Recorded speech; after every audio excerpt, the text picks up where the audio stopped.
안녕하세요. 저는 딸아이를 키우며 한 여자와 2번의 결혼 생활을 하고 있는 남자입니다.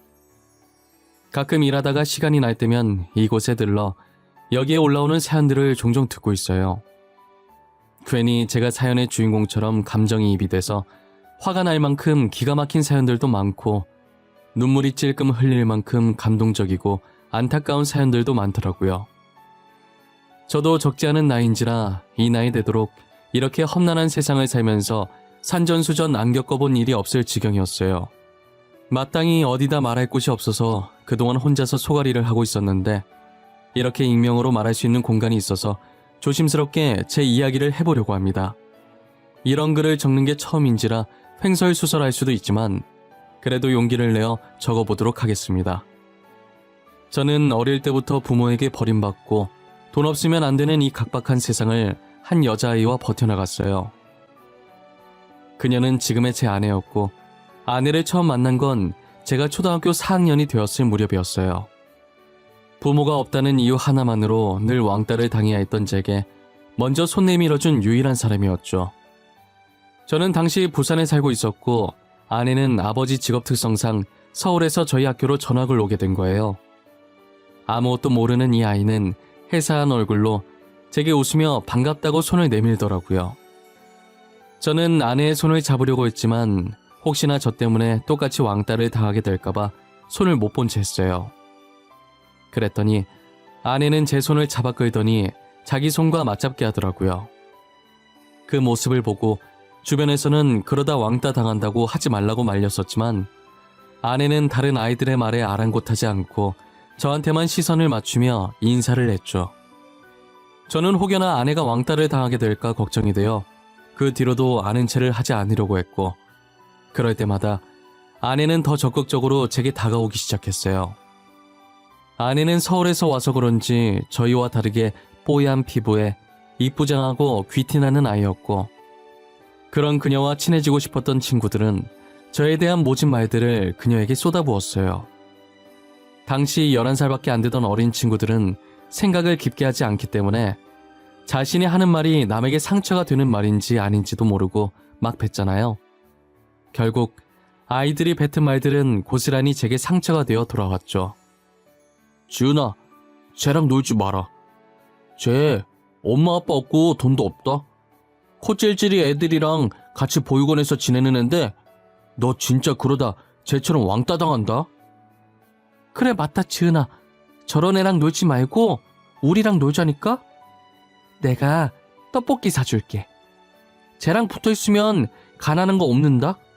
너네 엄마 아빠도 도망갈걸? 싫어. 나는 진우랑 놀 거야. 나랑 놀고 싶으면 진우도 같이 끼워줘. 그럼 내가 너네랑 놀아줄게. 그리고 너네 말버릇 좀 고쳐줬으면 좋겠어. 다른 애들이 너네 보고 그렇게 얘기하면 좋겠어? 야, 나는 너가 괜히 쟤 놀아주다가 같이 왕따 당할까봐 걱정돼서 하는 말이지. 기껏 네 생각해서 말해줬더만 왜 우리를 나쁜 사람으로 만드는데? 내가 나쁜 사람으로 만드는 게 아니라 너네가 나쁘게 말을 한 거야. 진우 끼워주면 같이 놀아줄까 생각했는데 너네 하는 행동 보니까 놀아주기 싫어. 저리 가. 아, 주은아, 우리가 잘못했어. 다시는 그런 말 안 할게. 같이 놀자. 그리고 진우도 끼워줄게.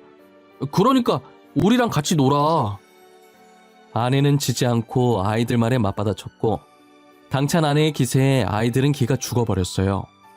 결국 아이들은 아내와 놀고 싶은 마음에 저도 같이 끼워줬고 저와 놀아도 자신들이 말했던 가난이 옮거나 부모가 도망가는 일이 일어나지 않자 마음을 열고 진심으로 저와 친하게 지냈어요. 그리고 그동안 안 좋게 이야기해서 미안했다고 사과도 받아냈죠. 저는 그녀 덕분에 처음으로 친구라는 게 생겼고 우정이라는 게 뭔지 알게 되었죠. 그리고 그녀는 저를 보육원에서 빠져나올 수 있게 도와줬어요. 사실 저보다 어린 동생들을 봐주는 게 보통 쉬운 일이 아니었고 날이 갈수록 늘어나는 동생들을 보며 하루라도 빨리 이 지옥에서 빠져나오고 싶었죠. 하지만 제가 초등학생이니 아르바이트도 할 수가 없어서 보육원을 나온다고 하더라도 혼자서 생활할 집도 돈도 없었어요. 그러던 어느 날 건장한 아저씨와 인자하신 아주머니가 저를 찾아왔더라고요.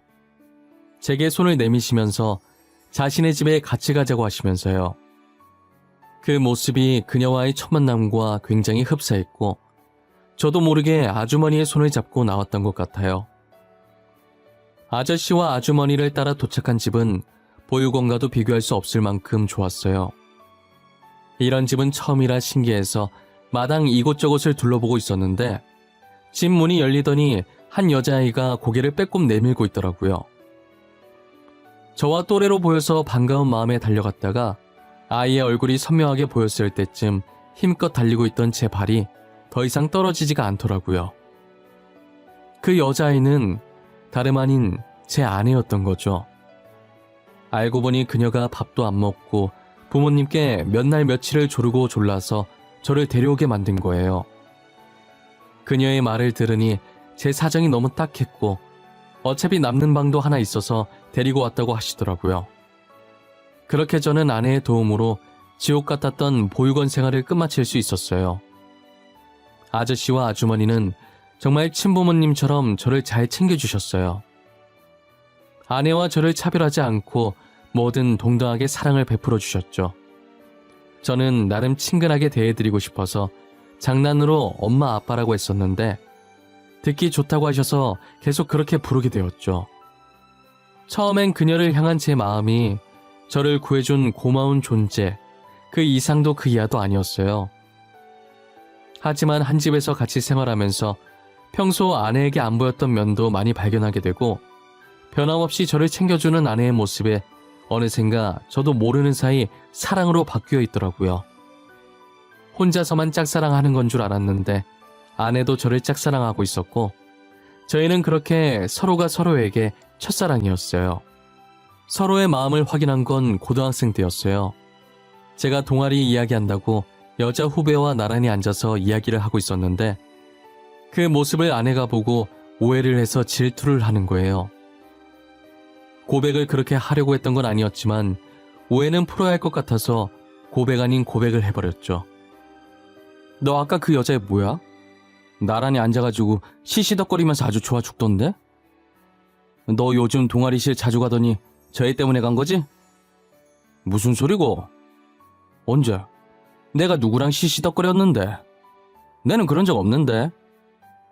아, 혹시 주연이랑 있을 때 말하는 기가? 야, 그거는 우리가 축제할 때 할 일이 있어서 그런 거지. 우리? 우리라고 할 정도로 가까운 사이인가 봐. 조만간 사귀겠다? 축하해. 둘이 진짜 잘 어울려. 내가 진심으로 응원할게. 니 진짜 왜 그러는데? 나 좋아하는 사람 따로 있다고. 주희는 진짜 아니다. 니 내 못 믿나? 내 거짓말하는 거 딱 질색인 거 알지? 주영이는 확실히 아니다. 근데 니 혹시 질투하나? 이씨, 그래, 이왕 들켜서 하는 말인데 나 네가 여자 후배들이랑 있는 거 볼 때마다 짜증나. 진짜 마음에 안 든다고. 됐어? 이제 속이 시원해? 아, 속이 아주 뻥 뚫리고 시원하다. 내가 이렇게 말하려던 건 아니었는데 네, 니 좋아한다. 남자답게 멋있게 고백하려고 했는데 니 때문에 다 망했다. 아내는 한껏 열을 내며 화를 내다가 제가 자신을 좋아한다는 걸 알자 화내던 걸 멈추고 갑자기 수줍어지면서 양볼을 발그레 붉히더라고요. 그 모습이 어찌나 귀엽던지 저는 아직도 그때의 기억이 어제처럼 생생해요. 저희는 그렇게 서로의 마음을 확인하는 순간부터 연인이 되었어요. 함께해온 시간이 긴 만큼 서로에 대해 모르는 게 없었어서 이른감이 없지 않아 있지만 성인이 되고 제가 군대를 갔다 온 뒤에 바로 결혼을 했어요. 처음 저희가 결혼하겠다고 인사드리니 장인 장모님께서 엄청 좋아하시더라고요. 저라면 믿고 자신의 딸을 맡길 수 있겠다고 하시면서요. 고마워할 사람은 저인데 오히려 장인 장모님께서 고맙다고 눈물을 흘리시더라고요. 저는 그동안 키워주셔서 그리고 아내를 제게 믿고 맡겨주셔서 감사하다고 큰절을 올렸어요. 저희는 일찍 아이를 가지고 싶다는 생각이 전혀 없어서 충분히 신혼을 즐기다가 딸을 하나 낳았었어요. 다행히 딸이 저를 안 닮고 아내를 닮아서 피부도 뽀얗고 쌍꺼풀도 짙은 게 너무 이쁘더라고요. 그래도 제가 잘난 곳 하나 없어도 코 하나는 자부심 가질 만큼 이뻤거든요. 아내도 가끔 제 코를 보면서 이쁘다고 그렇게 수술하고 싶다고 할 정도였어요. 딸이 다른 건 다 아내 닮았는데 코는 저를 쏙 빼닮은 거예요. 어쩜 좋은 유전자만 받고 태어났는지 제 딸이라서가 아니라 정말 이뻤어요. 딸바보 저희 부부는 장인 장모님에게 받았던 사랑을 똑같이 딸아이에게 주었고 딸은 저희의 사랑을 듬뿍 받으며 하루가 다르게 커가기 시작했어요. 아이가 5살이 되었을 무렵에 아내는 어느 정도 딸이 컸으니 제게 딸을 잠깐 맡기고 친구와 2박 3일로 다른 지역에 여행을 가겠다고 하는 거예요. 저는 그동안 고생했으니 친구랑 놀면서 스트레스 좀 풀고 오라고 했었죠. 여행하는 동안 아내는 제가 따로 시키지는 않았지만 걱정이 됐는지 꼬박꼬박 연락을 하더라고요. 어디를 갔으며 이제 어디를 갈 거고 방금 어디에 도착해서 뭔가를 먹었다고 하면서 걱정할 틈을 주지 않았어요. 그런데 여행 마지막 날 낮부터 아내와 연락이 안 되는 거예요. 처음엔 마지막이니 아쉬운 마음에 전화하는 것도 있고 신나게 즐기고 있는 줄 알았어요. 그런데 집에 올 시간은 점점 다가오고 걱정되는 마음에 아무리 전화해봐도 여전히 똑같은 신호음만 반복되고 아내의 목소리는 들을 수 없었죠. 오는 길에 차 안에서 자는 건가 싶어서 몇 번 하다가 안 했는데 오후 9시가 넘어가도록 집에 들어오지도 연락을 받지도 않는 거예요. 저는 이제 서서히 걱정에서 불안으로 바뀌더라고요. 10시 정도 돼서 한 번 더 전화를 해보니 드디어 연결이 되는 거예요. 그런데 아내의 목소리가 아니라 어떤 모르는 남자의 목소리가 수화기 너머로 들렸죠. 여보, 당신 지금 어딘데? 내가 지금 몇 번이나 전화했는 줄 아나? 왜 이제야 전화를 받는 건데? 내가 네 얼마나 걱정했는데. 여보세요? 죄송하지만 아내분께서 전화기를 잃어버리신 것 같아요. 제가 방금 길거리에서 이 휴대폰을 주웠거든요. 찾으러 오셔야 할 것 같네요. 아, 죄송해요. 제가 찾으러 가겠습니다. 혹시 거기 위치가 어떻게 되나요? 위치 알려주시면 제가 그쪽으로 갈게요. 여기가 경주 시내 쪽이거든요. 근데 시간이 너무 늦어서 어두우니까 내일 해 뜨면 찾으러 와주세요. 일단은 제가 핸드폰을 들고 있을 테니까 자세한 주소 문자로 보내드릴게요. 알겠어요. 정말 감사해요. 제가 내일 꼭 찾으러 가겠습니다. 죄송합니다. 저는 해가 뜨는 대로 남자가 찍어준 주소로 갔어요. 길거리에 휴대폰이 떨어져 있었고 주변엔 아무도 없었다고 하더라고요. 아내를 찾을 만한 단서가 단 하나도 남아있지 않았어요. 인근 경찰서로 가서 아내의 실종 신고를 했고 저는 경주를 샅샅이 뒤지기 시작했어요. 정말 안 찾아가 본 곳이 없는 것 같았는데 아내는 어디에도 보이지 않더라고요. 저는 시간이 지나고 아내는 보이지 않자 점점 속이 새까맣게 타들어갔어요. 딸도 맡길 곳이 없어서 장인 장모님께 맡겨두고 전단지를 만들어서 아내를 찾으러 다녔죠. 잠자는 시간도 아깝고 한 사람이라도 놓치고 싶지 않아서 사람은 많이 다니지 않는 새벽에도 미친 사람처럼 지나가는 사람들을 붙잡고 전단지를 나눠줬어요. 하지만 사람들은 제 전단지를 받고 보지도 않은 채 바닥으로 떨어뜨렸죠. 저는 떨어지는 전단지처럼 제 마음도 한없이 밑으로 가라앉아 버렸어요. 결국 자지도 먹지도 못한 저는 몸에 탈이 났고 길거리에서 쓰러지고 말았죠. 눈을 뜨니 흰 천장이 보이는 게 병원인 것 같더라고요. 조금만 늦었으면 위험할 뻔했다면서 지나가던 행인이 저를 발견하고 구급차를 불러줬다고 하더라고요. 아내가 죽었는지 살았는지 모를 이 시점에서 제가 살아서 눈을 뜬 게 너무 괴로웠어요. 저는 여러 가지 복잡한 심정에 괴로워서 침대 옆에 있던 화분을 던져버렸어요. 깨진 화분 조각을 들고 안 좋은 선택을 할까도 생각했지만 딸 얼굴이 아른거리더라고요. 아내도 사라졌는데 저까지 잘못되면 딸은 어쩌나 싶은 마음에 이도 저도 못한 채 화분 조각을 떨어뜨리고 그 자리에 그대로 주저앉아서 엉엉 울었어요. 한참을 울다가 팔에 꽂힌 링거를 뽑고 다시 아내를 찾으러 미친 듯이 뛰었어요. 그렇게 2달이 지났을 때 장인 장모님께서는 이쯤 했으면 됐다고 그만 돌아오라고 하셨죠. 결국 저는 집으로 돌아갔고 제 몰골을 보신 장모님은 울면서 저를 꽉 끌어안아 주셨어요. 우리 아들, 진우야, 꼴이 이게 뭐야? 엄마 속상하게. 밥은 먹은 거야? 우리는 괜찮아. 우리 딸 강하는 거 너도 알잖니? 꼭 무탈하게 다시 돌아올 거야. 그냥 기다려보자. 응? 어떻게 그래요? 살았는지 죽었는지 그거라도 알아야 제 마음이 놓이죠. 마냥 기다리기만 하다가 아무 소식도 못 듣게 되면 어떡해요? 저 지은이 없이 못 살아요, 엄마. 실종 신고도 했고 조그만 단서라도 나오면 바로 경찰한테 전화 올 거야. 그러니까 우리라도 정신 똑바로 차리고 지은이 기다리자. 네 몸도 좀 살피면서 믿고 기다려보자. 엄마 앞에서 이런 말해서 정말 죄송한데요. 저는 진짜 지은이 없으면 못 살아요. 우리 지은이 없으면 저도 없어요. 미안할 게 뭐 있어. 다 네가 우리 딸을 많이 아껴서 하는 말인데 우리는 오히려 고마워. 이렇게까지 우리 딸을 사랑해주고 아껴줘서. 그래 아들아, 우리는 너한테 너무 고맙다. 몸 많이 상했네. 이제 그만하고 쉬거라. 응?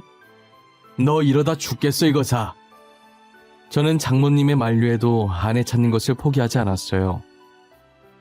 그렇게 시간은 훌쩍 지나 15년이란 세월이 흘렀고 5살이던 딸은 어느덧 20살이 되었죠. 모든 사람이, 심지어 장인 장모님까지도 포기하라고 했었지만 딸은 15년 동안 제 옆에서 포기하라는 말 한 번 없이 옆에서 아내 찾는 것을 도와줬어요. 저를 대신해서 SNS에 글도 올려주고 사람 찾는 프로그램에 제보도 해주었죠. 하지만 그렇게 한다고 해서 저희에게 돌아오는 소득은 아무것도 없었어요. 솔직히 말하면 저도 15년간 찾아다니면서 포기해야 하나 싶었던 적이 없었던 것은 아니에요. 하지만 살아있을 거라는 일말의 희망이 제 마음속에서 떠나지 않았고 저는 끝까지 찾아보려고 가진 노력을 다했었죠. 그리고 이제 장인 장모님도 많이 늙으셔서 더 늦기 전에 찾아야겠다는 생각이 들었어요. 저는 장인어른이 하시던 회사를 이어받아 하고 있었고 딸은 학교를 마치고 저와 저녁을 먹으러 제 회사에 들렀었어요. 그날은 아내의 생일이었고 저희는 아내가 없어도 꼭 생일을 챙겨주었어요. 딸은 SNS에서 맛집 찾아냈다고 한 번만 가보자고 조르더라고요. 자식 이기는 부모 없다고 하도 가자고 조르길래 못 이기는 척 딸 손에 이끌려서 식당에 갔어요. 딸은 이미 메뉴를 고르고 왔었는지 메뉴판을 보자마자 직원을 부르더라고요. 여직원 한 분이 저희 테이블에 왔는데 제 아내와 엄청 닮은 거예요. 저도 모르게 여직원에게 아내 이름을 불렀고 여직원은 누구냐는 듯이 쳐다보더라고요. 저는 그 직원이 아내라는 것을 한 번에 알 수 있었어요. 그 직원 손목에 아내와 똑같은 크기와 모양의 큰 점이 있었거든요. 저는 그 점을 보는 동시에 아내라고 확신할 수 있었어요. 하지만 딸은 너무 어릴 때라 엄마를 기억하지 못해서 못 알아봤고 여직원에게 사람을 찾고 있는데 착각한 것 같다고 죄송하다고 하면서 왜 그러냐는 듯이 저를 막아서기 시작했어요. 저는 확실히 아내가 맞다고 손목에 있는 점을 보라고 했죠. 제가 아내 찾는 글을 올려달라고 부탁했을 때 남들과 다른 특징이 뭐 있을까 하다가 딸한테 옛날 사진을 보여주면서 손목에 점 있다는 얘기를 했었거든요. 그래서 딸이 얼굴은 잘 기억 못해도 점 하나는 기억하고 있었어요. 모양도 특이하게 약간 하트 모양으로 생겨서 딸이 신기했었거든요. 그런데 그 여직원한테도 하트 모양 점이 있으니 딸도 저처럼 놀라더라고요. 딸은 그때부터 눈에서 눈물이 차오르기 시작했고 저는 직원에게 기억 안 나는 거냐고 물었죠. 여직원은 저희 대화를 들어도 아무것도 모르는 눈치였고 옆 테이블에서 주문받다가 우연히 이야기를 들은 사장님이 조심스럽게 저희 쪽으로 오시더라고요. 혹시 저 직원이랑 아는 사이예요? 아니, 들으려고 들은 건 아니고 어쩌다 옆에 있어서 듣게 됐는데 직원이랑 아는 사이인가 했어요. 네, 제가 15년 전에 잃어버린 아내예요. 그런데 전혀 기억을 못하는 것 같아요. 놀러 간다고 나갔다가 그 뒤로 집에 들어오질 않았거든요. 어머머, 15년 전이면 맞네. 내가 저 직원 데려온 게 15년 전이거든요. 저랑 처음 만났을 때도 아무것도 기억을 못하더라고요. 혹시나 무슨 일 생길까봐 제가 데리고 왔어요. 사장님께서 저희 아내를 데리고 오셨다고요? 아니, 어떡해요? 어디서 데리고 오셨는데요? 저희한테 자세히 말씀해 주실 수 있나요? 알고 보니 아내가 여행 마지막 날 새벽에 경주에서 사고가 났었나 봐요. 당시 사장님께서 봤을 땐 운전석에는 아무도 없었고 아내만 쓰러져 있었대요. 사장님께서도 경주로 여행 갔다가 속이 답답해서 산책 나오신 건데 우연히 사고 현장을 지나가게 돼서 아내를 발견하게 됐다고 하더라고요. 일단 먼저 119에 전화를 했고 가족한테 알리려고 아내 주머니를 뒤졌는데 휴대폰이 없었다는 거예요. 그냥 병원에 두고 가자니 신경 쓰여서 옆에 있었는데 아내가 일어나서 아무것도 기억을 못하더랍니다. 사장님께서는 어떻게 해야 하나 고민하다가 가뜩이나 기억도 없는 사람인데 두고 가면 무슨 일 생길까 걱정돼서 자신이 데리고 오는 게 나을 것 같다는 생각에 여기로 데리고 오게 되었다고 하시더라고요. 식당 사장님이 여자분이셨는데 오래전에 죽은 자기 동생 같아서 동생처럼 돌봐주고 계셨다는 거예요. 저는 아내를 데리고 가는 날 정말 고맙다고 조금이나마 보답해드리고 싶다고 하면서 소정의 금액이 든 봉투를 사장님께 내밀었어요. 사장님은 소스라치게 놀라면서 이런 거 받으려고 한 거 아니라고 괜찮다고 하시더라고요. 그래도 남을 이렇게 보살피기 쉽지 않은데 너무 감사하다고 제 마음이니 받아달라고 했죠. 그렇게 받니 안 받니 실랑이를 벌이다가 딸이 봉투를 사장님 앞치마 주머니에 넣고 나와버렸어요. 아내는 처음에 저희와 같이 안 가려고 했으나 사장님이 며칠 설득을 해서 겨우 저희 집으로 오게 되었어요. 그리고 딸과 저는 아내의 기억을 되찾을 수 있게 옛날 사진과 영상도 보여주고 연애 시절 재밌었던 일들도 이야기해주고 많은 노력을 했죠. 15년간 기억을 잃고 지냈던 아내라 금방 기억을 찾을 거라는 기대는 하지도 않았어요. 오히려 아내가 이전 기억들을 안 찾으려고 하면 어쩌나 했는데 그래도 아내는 저희 노력에 같이 힘을 내서 기억을 찾으려고 애써주더라고요. 그렇게 3년이라는 시간이 흘렀던 것 같아요. 저는 간만에 짐 정리를 하다가 초등학생 때 찍었던 아내와 제 사진을 발견하게 된 거예요. 다시 보니 신기하고 반가운 마음에 웃으면서 아내 눈앞에 사진을 들이밀었어요. 이 사진이 뭔지 아나? 당신은 기억 못하겠지만 나에겐 참 뜻깊은 사진이거든. 우리가 처음 만나서 친구 된 날 찍은 사진이잖아. 맞아.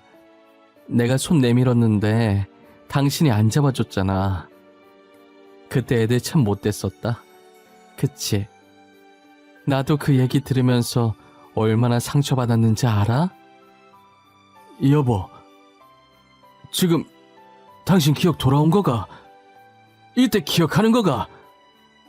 나 그날 일 말하면서 애들이 나쁜 말 했다는 건 말한 적 없는 것 같은데. 기억나. 어제 일처럼 또렷하게.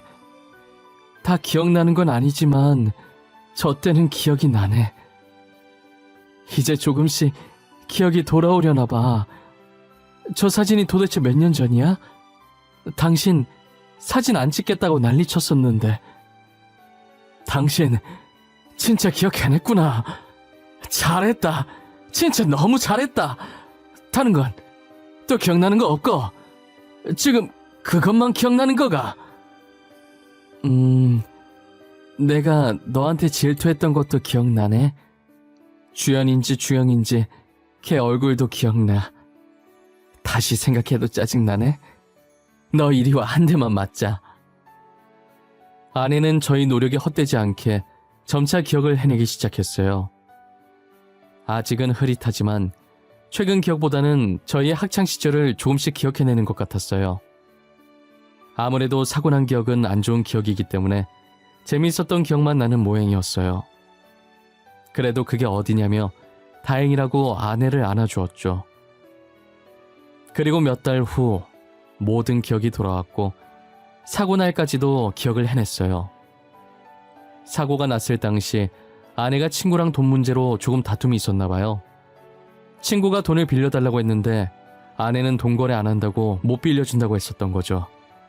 그러다가 아내의 친구가 화가 나서 아내가 잠시 나간 틈을 타 우발적으로 그런 일을 낸 것이었어요. 아내의 친구는 그 자리에서 도망을 갔고 아내는 다쳐서 도망가는 걸 잡지 못하고 쓰러져 있었던 거예요. 그 뒤로는 이제 모두가 알다시피 산책 나온 식당 사장님께서 아내를 발견하게 된 것이고요. 아내는 그 사고로 머리를 다쳐서 기억을 모조리 잊게 된 것이에요. 그럼 휴대폰은 어쩌다가 잃어버렸냐고 하니까 시내에서 놀다 보니 그렇게 됐다고, 그때도 뒤늦게 휴대폰 찾으러 나간 거라고 했어요. 지금이라도 아내의 친구를 신고하려고 했지만 이미 공소시효는 지난 상태였고 신고해봤자 처벌이 어려운 상태여서 포기했어요. 그래도 이렇게 아내를 다시 찾고 잊었던 기억들도 다 되찾을 수 있어서 저는 그것만으로도 다행이라는 생각이 들었어요. 아내는 처벌도 어려우니 이제 그 사건을 그냥 잊고 싶다고 하더라고요. 저도 아내의 뜻을 따라 더 이상 그 사건에 대해 언급을 하지 않기로 했어요. 지금 아내와 저는 서로를 챙겨주며 예전처럼 잘 살고 있어요. 딸도 작년에 듬직한 사위와 결혼해서 지금은 귀여운 외손자까지 낳고 잘 지내고 있어요. 참, 딸은 엄마 팔자 닮는다고 사위도 저처럼 보육원 출신이더라고요. 그래서 그런지 뭐라도 있으면 더 챙겨주고 싶고 사위의 든든한 보호자가 되어주고 싶었어요. 사위도 저희를 친부모라고 생각하며 잘 모시고 있고요. 요즘은 아내와 둘이서 손자 보는 재미에 빠져 있습니다. 저희가 딸 하나밖에 없어서 아들 키우는 재미를 못 봤었는데 지금 손자로 대신하고 있어요. 둘 다 맞벌이라서 그런지 아이 맡길 곳이 없다고 저희한테 맡기더라고요. 저도 한때 딸을 장인 장모님께 맡겼던지라 군말 없이 손자를 받아들였어요. 장인 장모님 하니까 생각났는데 아내를 다시 저희 집에 데리고 왔을 때 처가댁은 눈물바다였어요. 죽었을 거라고 생각했던 딸이 이렇게 살아 돌아왔는데 오죽하시겠어요? 저라도 온 집안이 수영장이 되도록 울었을 것 같아요. 기억 잃은 걸 알면 속상해하실까봐 기억을 되찾은 뒤에 처가댁으로 데리고 갔었어요. 아내도 장인 장모님을 보자마자 많이 울었죠. 그런데 하늘도 무심하시지. 아내와 다시 만난 지 1년도 채 되지 않아 장인 장모님께서 한 달 차이로 세상을 떠나셨어요. 아내가 실종되고 마음의 병으로 두 분 다 몸이 급격히 안 좋아지셨었는데 아마도 아내를 볼 거라는 희망으로 다들 마지막 힘까지 버티고 계셨던 것 같아요. 마지막 가는 순간까지도 제 손을 붙잡고 포기하지 않아줘서 고맙다고 하셨죠. 저는 당연히 해야 할 일을 한 거라고 고마워하지 않으셔도 된다고 했어요. 그렇게 장인 장모님은 사랑하는 딸을 찾아 더 이상 아무 미련 없다는 듯 편안하게 잠자는 듯한 표정으로 저희 곁을 떠나셨어요. 저는 아직도 가끔 아내가 다시 돌아온 것이 믿기지가 않아요. 지금도 꿈인 것만 같아서 제 옆에서 조용히 잠자고 있는 아내의 볼을 살짝 눌러봤네요. 말랑말랑한 촉감이 느껴지는 게 꿈은 아니라고 말해주는 것 같아요. 고온히 자고 있는 아내를 보니 그간 아내를 찾으려고 고생했던 제 노력이 헛되이지가 않았다는 게, 그리고 결국은 이렇게 아내를 다시 찾아냈다는 게 정말 행복했어요. 앞으로 안 좋았던 기억들은 다 잊고 행복했던 기억들만 안고 가려고 합니다. 아내는 예기치 못한 사고로 딸이 커가는 모습을 못 본 걸 많이 아쉬워하지만 그럴 줄 알고 남겨놓은 사진들과 영상들을 보여주면서 하루하루를 보내고 있어요. 어렵게 만난 아내인 만큼 두 번 다시는 아내를 놓치지 않으려고 합니다. 제 이야기는 이쯤에서 마무리해볼까 합니다. 저와 아내의 이야기를 들으신 여러분들은 지금 어떤 생각을 하시나요? 만약 저희 같은 상황에 처했다면 어땠을까요? 쉽게 포기하셨을 것 같나요? 아니면 저처럼 끝까지 찾으러 다니셨을 것 같나요? 뭐든 포기하지 않고 끝까지 하면 된다고 하잖아요. 저 말처럼 여러분들께 무슨 일이 생기든 절대 포기하지 않고 끝까지 해내셨으면 좋겠습니다. 그러다 보면 저희의 간절한 소원을 누군가가 듣고 이루어지게 해주지 않을까요? 어떤 일에도 늘 희망을 버리지 않으셨으면 좋겠어요. 그럼 지금까지 제 이야기를 들어주셔서 감사하고 앞으로는 늘 행복하고 좋은 일들만 가득하시길 바랄게요.